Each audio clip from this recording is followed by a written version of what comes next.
Ladies and gentlemen, welcome to Game It Takes. We have some breaking news. Bradley Beal has been traded to the Phoenix Suns for Chris Paul, several second-round picks, and pick swaps.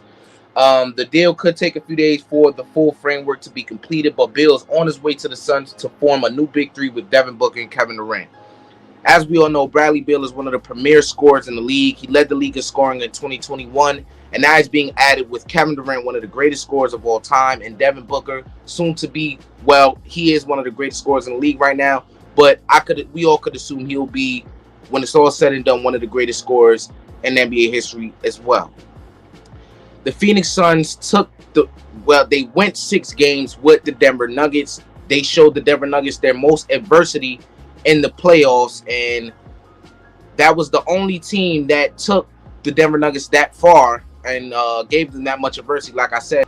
And now, like I said, Bradley Beal is being added to the Phoenix Suns, who have Kevin Durant, DeAndre Ayton, and Devin Booker. DeAndre Ayton is a guy who we all know he's been having some issues with the Phoenix Suns organization, and it is assumed that he does not want to be there anymore. So I would think, or I suggest that if the Suns want to be serious contenders, which they still are at this point, especially out of Bradley Beal, but if they want to really make their chances better, they would trade DeAndre Ayton to get some depth, because for one, he doesn't want to be there, and for two, they're really top heavy at this moment. And if there was any doubt, if there was any dispute, there should be no dispute that this is a super team, despite what they're lacking in depth, because they're top heavy, but they're top heavy to a point where you can't deny they're a super team, whether they're thin with their depth or not. You know what I'm saying? This is most definitely a super team. And as for Chris Paul, I thought he was waived. And getting rid of his contract was great, because he was a player that, no disrespect, he wasn't worth the money at this point in his career that he was getting. So getting rid of that contract was great. But they did get Bradley Beal, who also I would assume has a pretty significant contract, but probably not as big as Chris Paul's contract was.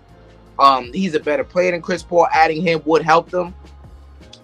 But at what cost? Or what did it cost to get Bradley Beal, right? Or what will it cost? I don't know.